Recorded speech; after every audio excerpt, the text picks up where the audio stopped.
20h30 à Paris. On va plus loin avec Marie-Roger Biloa, directrice d'Afrique International Media Group. Bonjour Marie-Roger. Bonjour. Et Gauthier Ribinski, chroniqueur international à France 24. Bonjour Gauthier. Bonjour Raphaël. Au sommaire, les Européens, à leur tour, poussent la solution à deux États face au refus réitéré d'Israël par la voix de Benyamin Netanyahou. Les 27 réunis en sommet des ministres des Affaires étrangères à Bruxelles font d'une issue politique la condition sine qua non d'une paix durable à Gaza et dans les territoires palestiniens. L'Égypte, elle, proteste après l'accord passé par l'Éthiopie avec le Somaliland. Cette province sécessionniste de la Somalie a loué 20 km de ses côtes au pouvoir d'Addis Abeba. Et puis la Côte d'Ivoire, elle, déjà un pied dehors de sa CAN. Le pays organisateur de la Coupe d'Afrique des Nations est au bord de l'élimination après sa défaite contre la Guinée équatoriale. C'est tout de suite, on va plus loin.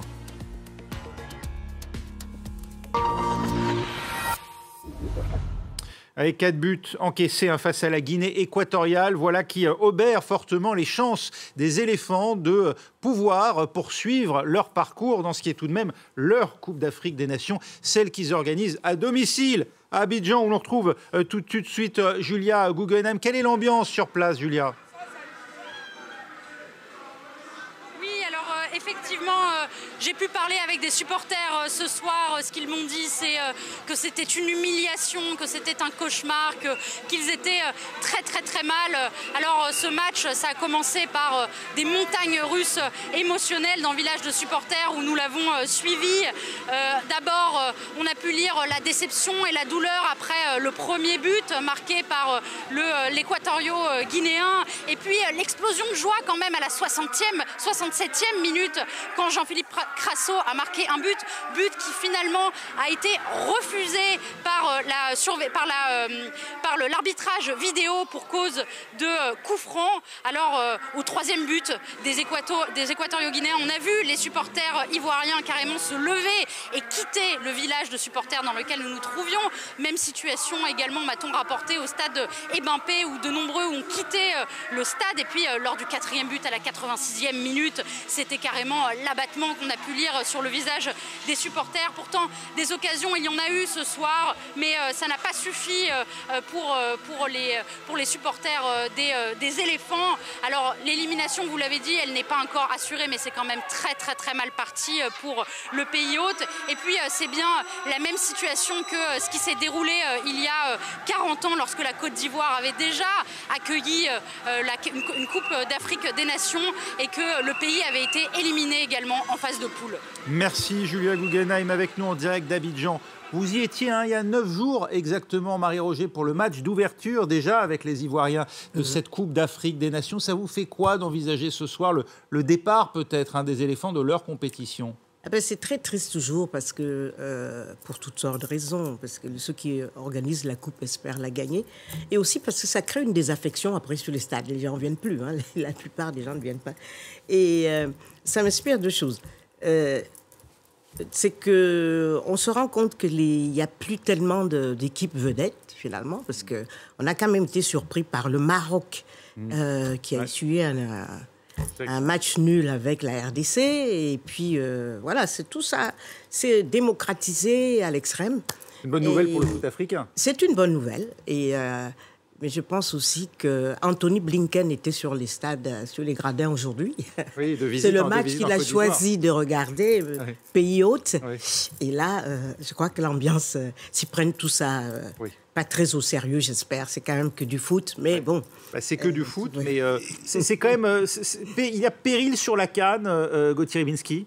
Écoutez, je ne sais pas s'il y a péril sur la CAN, mais ça rappelle quand même en Côte d'Ivoire, il y a maintenant 24 ans presque, en l'an 2000, où l'équipe nationale avait perdu contre le Togo, et le dictateur qui était à l'époque au pouvoir à Yamoussoukro ou Abidjan, Robert Gueye, avait interné pendant 48 heures les joueurs de l'équipe nationale en leur disant « Vous êtes la honte de la nation, il faut vous rééduquer ».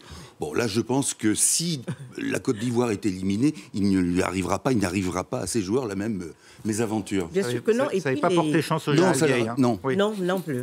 Mais les supporters sont plus tolérants. Ils ont accepté la défaite de la Côte d'Ivoire en disant ça, ils feront mieux. Ils étaient plutôt... C'était pas la même chose pour le Cameroun, par exemple, où on a voué aux gémonies le gardien, l'entraîneur Samuel Eto'o, le président de la fédération, certains lui disent reste en Côte d'Ivoire, viens pas ici parce qu'on va te liquider. C'est vraiment très violent. Bon, voilà, en tout cas, pour cette défaite bien triste, 4-0 face à la Guinée équatoriale des éléphants de Côte d'Ivoire. Mais leur avenir n'est pas totalement scellé encore. On attend évidemment de voir ce que vont faire les autres équipes du groupe. Est-ce qu'ils ont leur avenir entre leurs mains, comme on dit dans le langage habituel? Plus maintenant, non, de fait. voilà. Les autres l'ont en tout cas au bout du pied et des crampons. Comme une réponse, en tout cas, à Benyamin Netanyahou, l'Europe s'immisce dans le bras de fer entre Israël et Washington en soutenant à son tour la solution à 2 États, comme l'administration américaine. Écoutez, le haut représentant de Bruxelles pour les affaires étrangères, Joseph Borrell, à l'issue de la réunion aujourd'hui, les ministres des 27 qui ont reçu séparément leurs homologues israéliens et palestiniens. Je pense que nous devons arrêter de parler de la paix, du processus de paix. Et nous devons plutôt commencer à parler plus concrètement de la solution à 2 États. Parce que la paix peut signifier beaucoup de choses différentes. De quelle paix parlons-nous exactement? Commençons à parler de ce que nous voulons vraiment faire. Voilà, ce n'est pas une nouveauté de ce côté-ci de l'Atlantique, mais le rappeler précisément. En ce moment, c'est une manière d'accentuer la pression. D'après vous, on va en parler dans un instant à Marie-Roger, mais Pierre Benazet est avec nous depuis Bruxelles. Vous qui suivez ce sommet pour France 24, c'est ce qu'ont voulu signifier aujourd'hui les Européens au pouvoir israélien? Oui, effectivement. Surtout, il y a eu une sorte de double détente juste avant la tenue de ce mini-sommet entre ministres des Affaires étrangères. Une double détente puisque, suite à la publication du rapport du Hamas post-7 octobre, Benyamin Netanyahou a déclaré qu'il était opposé à la souveraineté de la Palestine. Et c'est sur ces augures que s'est ouverte cette réunion aujourd'hui à Bruxelles, d'autant que Israël Katz, le ministre des Affaires étrangères israélien, était le premier à être en réunion avec les Européens. Ils leur ont tous signifié que pour eux, la solution à 2 États était absolument indispensable. Et il faut dire que c'est le plus petit dénominateur commun des Européens. Ils se tirent dans les pattes en quelque sorte, mais en tout cas, ils n'ont pas beaucoup d'unanimité sur le dossier du Proche-Orient. En revanche, la solution à 2 États, ça reste leur mantra. Et donc, on a entendu le ministre irlandais des Affaires étrangères affirmer que cette déclaration était inacceptable. Alors, une déclaration attendue, évidemment, de la part d'un des plus fervents partisans de la Palestine au sein de l'Union européenne. Mais à l'autre bout de l'échiquier politique, la ministre allemande des Affaires étrangères, Annalena Baerbock, dont le pays est un fervent partisan d'Israël au sein de l'Union européenne, a estimé que la solution à 2 États était la seule solution possible. Il n'y a pas d'alternative, personne n'en a jamais proposé, affirme-t-elle.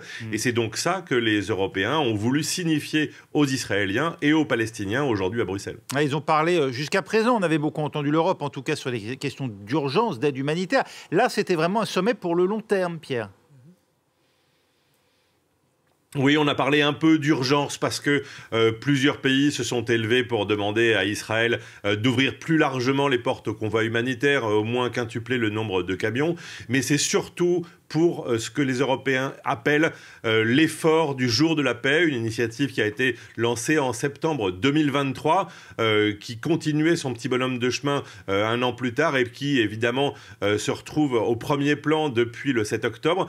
Cet effort du jour de la paix, c'est ce que les Européens appellent des incitations tangibles. Ils veulent offrir aux Palestiniens et aux Israéliens des garanties tangibles de sécurité pour l'un et l'autre, des garanties tangibles de soutien diplomatique international et puis des garanties tangibles de soutien financier si nécessaire pour l'un et pour l'autre. En tout cas, des incitations qui devraient, selon les Européens, les convaincre de revenir dans un processus de négociation et de relancer, 30 ans après Oslo, de relancer un processus de paix, une fois évidemment que le Hamas aura disparu.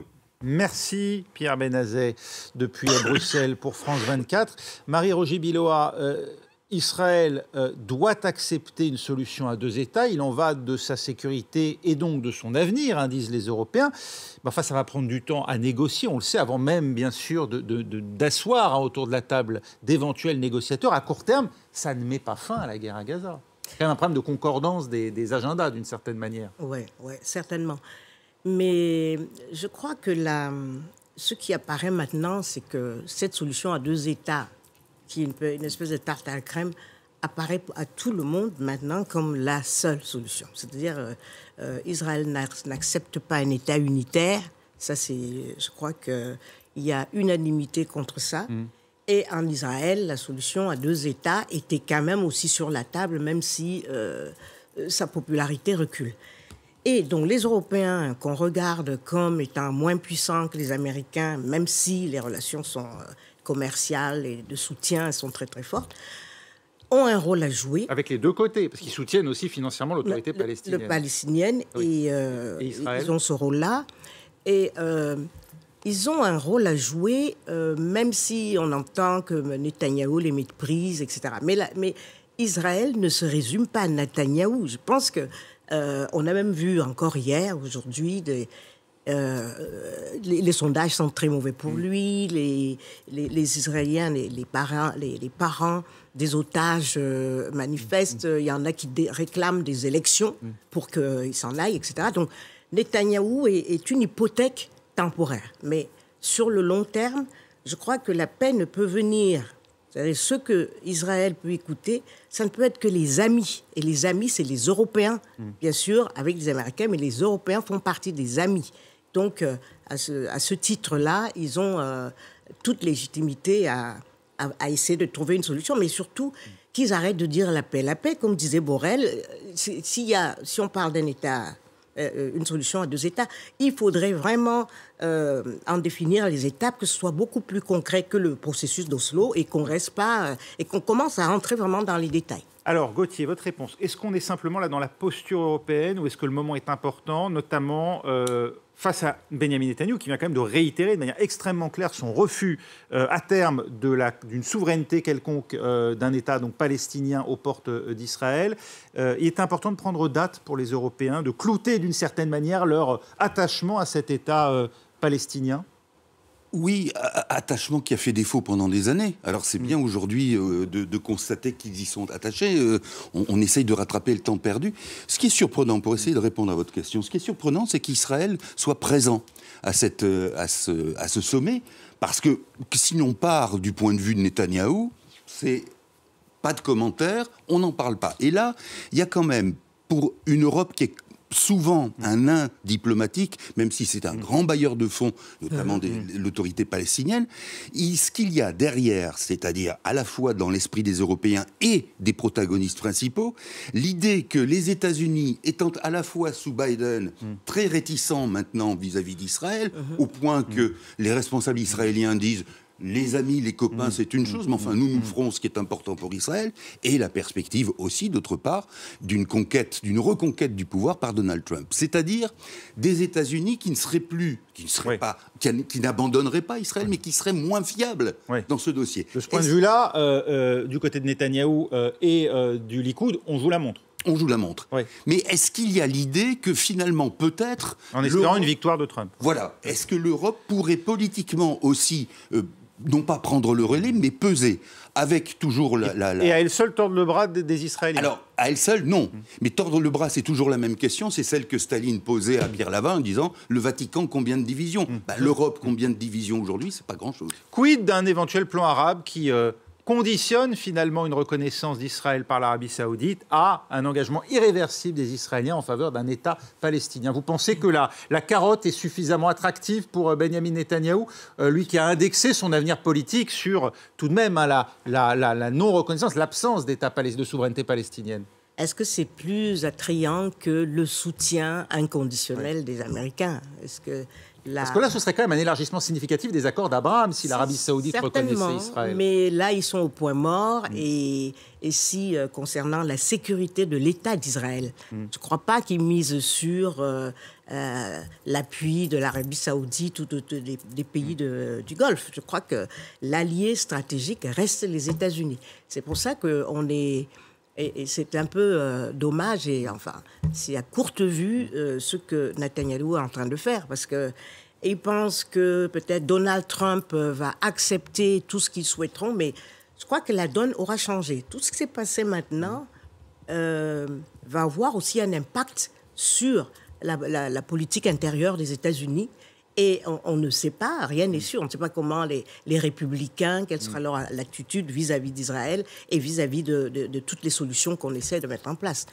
Et c'est quand même un pari risqué de sa part. Pression internationale, pression intérieure, vous l'avez dit aussi, avec les familles d'otages qui n'ont de cesse de manifester leur volonté de voir des négociations s'ouvrir. D'ailleurs, Benyamin Netanyahou, toujours lui, a fermé la porte ce week-end à toute forme de négociation parce qu'il estime que bien, ça remettrait en selle le Hamas. C'est le moment qu'a choisi justement le mouvement palestinien pour rendre public une sorte de rapport. Alors, il y donne sa version des faits sur les attentats du 7 octobre. Il confesse même des erreurs dans le chaos provoqué par l'effondrement soudain de l'appareil sécuritaire et militaire israélien à la frontière donc entre Israël et la bande de Gaza. Ce serait donc une fois de plus l'armée israélienne qui serait finalement responsable des bévues entre guillemets du Hamas sur son propre territoire. On parle quand même de femmes violées, d'enfants tués, de vieillards et de civils enlevés vers Gaza. Cynisme du Hamas, Gauthier, qui instrumentalise l'opinion publique israélienne, travaillée, on le sait forcément, par l'angoisse pour ses otages et sans doute aussi son envie de tourner la page de la guerre. Alors, dans ce sens-là, oui, et puis dans un autre sens aussi, dans l'instrumentalisation d'une opinion publique internationale qui d'ordinaire n'a pas forcément énormément d'attention ou de cœur pour la cause palestinienne, mais qui là se mobilise avec, dans certains cas, un fond antisémite, et dans d'autres, la vision d'une transgression qui consisterait à accuser Israël de tous les maux parce que c'est l'allié des Américains. Alors, premièrement, sur le cynisme du Hamas, oui, c'est même immonde de parler d'erreur, parce que vous l'avez dit, quand on s'attaque de manière simultanée à un certain nombre de localités, donc civiles, qui sont démunies, on parle de kibbutz, de kibbutz, en plus, qu'on y perpètre des massacres, comme vous les avez signalés, on ne le dira jamais assez, des femmes éviscérées, des enfants de tués, etc., etc. Des erreurs. Non, cela c'est, pardonnez-moi l'expression, c'est se foutre de la gueule du monde. Mais dans le même temps, et ça n'excuse rien, mais c'est la volonté de dire, regardez, nous ne sommes pas finalement aussi, nous, Hamas, nous ne sommes pas aussi fermés que cela. Et nous concédons des erreurs, et vous aurez des quantités de moutons de l'opinion internationale qui diront « Ah oui, ils sont finalement pas si mal que ça, le Hamas ». C'est ça la perspective. Et c'est de dire aussi, et là, il y a quelque chose sur lequel vous avez raison d'insister, sur l'opinion israélienne. Ce qui caractérise une partie de l'opinion israélienne, c'est aussi une forme de lassitude par rapport, non seulement à ce qui est inadmissible, mais aussi par rapport à une politisation de tous les instants. C'est ça que Netanyahou avait vendu aux Israéliens en leur disant « Je m'occupe de tout. Vous, soyez des citoyens normaux qui ont le droit de ne pas penser en permanence au sort de leur pays, etc. » Et ça, c'est un risque aussi parce qu'aujourd'hui, cette démobilisation ou cette envie de démobilisation politique risque d'être un frein à l'invention d'une solution. Une solution politique, tout à fait. Le Hamas, aujourd'hui, avec ce rapport, comment vous le percevez, vous, Marie-Roger ? Est-ce que c'est un adversaire, finalement, résolu aussi de la solution à deux États ? Eh bien, le Hamas, qui a attendu 2017 pour éventuellement envisager un État palestinien à côté des Israéliens, mais sans jamais le dire de manière très claire. Disons que déjà, depuis quelque temps, il y avait sur les réseaux sociaux une injonction au Hamas pour qu'il donne sa version des faits. C'est pour ça qu'ils appellent leur narratif. Qu'est-ce que vous avez fait et qu'est-ce que ça représente. Donc, c'est crédible. Je pense qu'il y a des choses assez drôles, parce que, par exemple, lorsqu'ils disent on avait un engagement moral pour éviter de s'en prendre aux civils, en particulier aux enfants, aux femmes et aux personnes âgées, bon, on se dit, soit ils se payent nos têtes, peut-être, soit c'est aussi une allusion à ce que dit Israël, parce qu'Israël a passé son temps à nous dire non, Gaza, on fait très attention aux civils, au résultat. Le résultat, c'est que c'est plus des civils, des femmes, des enfants et des vieillards qui sont tués. Donc, et j'y ai trouvé aussi... le Hamas essaye de sortir de son trou terrorisme, et ça va être, je crois que ça ne va pas être possible, puisqu'on regarde que c'est l'après. L'enjeu maintenant, c'est l'après. Ils veulent faire partie de l'après. Oui. Je crois que ça va être très difficile. Les images sont quand même gravées dans les mémoires de tous ceux qui les ont vues. Voilà, ils pensent que, ils essayent de... Oui. Mais juste une chose aussi, il y a quand même un coup de pied de l'âne à Netanyahou au sujet du système de sécurité, lorsqu'il fait allusion au chaos, à l'effondrement soudain de l'appareil sécuritaire et militaire à la frontière, que c'est la cause désarmements et des horreurs qu'ils auraient commises. C'est pas ça qui fait attaquer les kibboutz quand même. Hein. Oui. Ouais, enfin, c'est ce qu'il raconte. Évidemment, non, très rapide. Parce que... Très rapide, simplement, le fait que le Hamas mentionne ce genre de choses avec une forme euphémistique qui est difficilement admissible, signifie aussi qu'il y a cette volonté non seulement de faire partie de l'après, mais aussi de faire entendre d'une manière presque brouillonne et diffuse que ce qui s'est passé le 7 octobre n'était pas si grave que ça. Et ça, en soi, c'est très grave. Une banalisation de la chose avec des termes qui ne servent absolument pas, d'ailleurs, la cause palestinienne, en rien. On en vient à cette colère qui gronde dans la corne de l'Afrique. L'Égypte ne permettra à personne de menacer la Somalie. Ainsi a réagi hier Abdel Fattah al-Sisi. Objet de ce coup de semonce du président égyptien, l'Éthiopie. Addis Abeba vient en effet de passer dans le plus grand des secrets un accord pour louer 20 km de côte au Somaliland, province sécessionniste en but à la méfiance et la défiance de Mogadiscio. Les explications d'Anna Pereira. Le Somaliland est une région séparatiste de la Somalie, dont l'indépendance autoproclamée en 1991 n'est pas reconnue par la communauté internationale. Depuis le 1er janvier, ce territoire refait parler de lui avec la signature d'un protocole d'accord avec l'Éthiopie. Contre une reconnaissance officielle, il prévoit l'allocation pour 50 ans à l'Éthiopie de 20 km de côte autour du port de Berbera. Cet accès à la mer, l'Éthiopie le convoite depuis qu'elle a perdu avec l'indépendance de l'Érythrée en 1993. Jeudi dernier, le gouvernement somalien avait exclu toute médiation avec l'Éthiopie tant que cette dernière n'aura pas annulé l'accord en question. Ce dimanche, en conférence de presse conjointe avec le président somalien, le président égyptien lui a réaffirmé son soutien. Nous ne permettrons à personne de menacer la Somalie et nous ne permettrons à personne de lui nuire. Je le dis très clairement à quiconque tentant de s'en prendre à l'Égypte et de menacer ses frères, surtout si nos frères nous demandent de les soutenir. Une situation qui ne vient en rien aider à la relation déjà tendue depuis des années entre le Caire et Addis Abeba, à propos d'un controversé projet de méga-barrage. Le secrétaire général de l'ONU a lui plaidé ce dimanche pour l'apaisement. Nous sommes toujours guidés par nos principes. Et nos principes sont liés à l'unité, à la souveraineté et à l'indépendance territoriale des pays, y compris la Somalie. Nous espérons que le dialogue permettra de surmonter la situation actuelle. Il s'est exprimé depuis Kampala, au sommet du groupe G77 plus Chine, qui rassemble 134 pays en développement. Eh oui, derrière cette affaire, Marie-Roger, se joue la rivalité de plus en plus visible au plan régional entre l'Égypte et l'Éthiopie à propos de ce méga barrage controversé du Nil bleu qui, selon l'Égypte, menace ses approvisionnements en eau. Eh bien voilà, l'affaire prend un autre relief parce qu'il y a l'Égypte derrière. Sinon, si c'était la Somalie toute seule, il n'y a pas match. La Somalie, depuis la chute de Siad Barré, c'était en 91, ça fait il y a plus de 40 ans qu'il n'y a plus d'État. Vraiment, ils se battent. Il y a des gouvernements qui sont des fois planqués près de l'aéroport et qui n'ont absolument aucun contrôle sur toute la ville, encore moins sur tout le pays. Et ça dure déjà depuis plus de 40 ans. Vraiment, voilà. On a vu comment un coup d'État a détruit un pays. Avec les Chebabs, dont d'ailleurs aujourd'hui, la Somalie dit attention aux Éthiopiens, vous êtes en train de réveiller ces Chebabs qui sont aussi vos adversaires. Exactement. Et les Chebabs, ils sont toujours là. Enfin, le Premier ministre actuel ne maîtrise pas vraiment toute la situation. Et donc, cette affaire, Abiy Ahmed, qui a toujours voulu un accès à la mer, l'Éthiopie en avait un jusqu'à ce que l'Érythrée devienne indépendant en 91 aussi.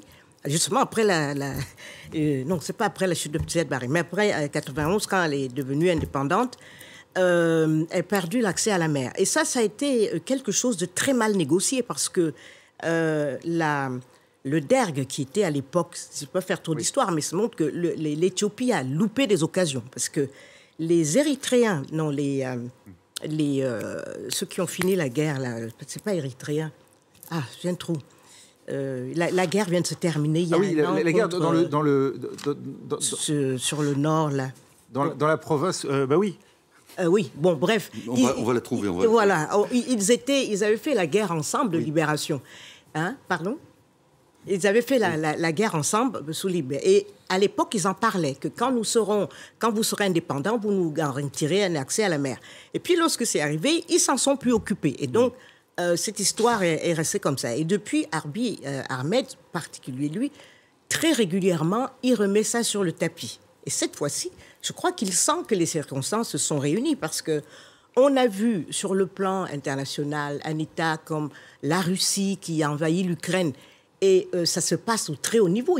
En face, ils ont quand même l'OTAN et les États-Unis, mais ils n'arrivent pas à renverser. Tigré, Marie. Le Tigré, voilà. C'était le Tigré. Voilà, et la répression d'Abiy Ahmed. Absolument. Les Tigréens étaient alliés aux Érythréens au moment de l'indépendance de l'Érythrée et ils auraient pu parler de trouver un accord, mais ils ne l'ont pas fait. Et donc, je crois qu'Abiy Ahmed se dit, c'est maintenant ou jamais. Il y a des situations aussi, on voit au Rwanda où le régime Kagame est en train d'envahir le Congo, la RDC. Depuis des années, il ne se passe rien non plus. Donc, il se dit, nous, c'est le moment d'avoir notre accès à la mer, et puis on verra. Mais comme il y a l'Égypte derrière, ça risque de compliquer la situation sous-régionale. Nouvel exemple de l'activisme du Premier ministre éthiopien et son prix Nobel d'ailleurs contesté, hein. Abiy Ahmed, alors prix Nobel pour la paix avec l'Érythrée, mais depuis, il y a eu effectivement cette guerre au Tigré, où il n'y a pas d'image, guerre sans image en raison d'un blackout total des autorités éthiopiennes. Et puis là, à présent, cet accord passé avec une région sécessionniste de la Somalie, qui de fait, du coup, empiète peut-être sur le territoire somalien d'une vingtaine de kilomètres, et ce pendant 50 ans. Hein. Oui, alors... Qu'est-ce qu'on a là? On a d'abord, dans cette version-là, une manière pour Abiy Ahmed de se refaire une santé parce que, autant, comme le disait Marie-Roger, la Somalie est une sorte de Capharnaüm politique, autant le Somaliland, c'est-à-dire cette région autoproclamée, est une région qui a un certain nombre, une forme de stature, de structure, et qui donc a... créer un ordre qui peut être enviable. Et que donc, dans ce fait, un ordre démocratique. Oui. Et que donc, dans ce fait-là, il y a quelque chose qui peut être légitime aux yeux du monde, c'est que Abiy Ahmed, qui a un certain nombre de fardeaux à porter, serait vertueux dans ce cas-là. Je ne sais pas, on n'a pas beaucoup de temps, c'est ça que vous êtes en train de me dire. Bon, alors, d'un mot simplement, on a parlé de Siad Barre, l'ancien dictateur, on mesure là, avec des années de recul, les conséquences et les séquelles de ce qu'un régime dictatorial a labourer, vendanger le terrain à la fois culturel et social d'un pays pour en faire quelque chose qui soit une espèce de petit oiseau en tombée du nid qui ne sait pas où aller et qui est en proie à toutes les vilenies, tous les dérèglements sociaux possibles. Et on aura d'autres occasions d'évoquer le sort du Somaliland et cet accord passé avec l'Éthiopie. Merci beaucoup Gauthier Rybinski, Marie-Roger Biloa. On va plus loin, c'est terminé. Prochain journal dans un peu plus de 2 minutes.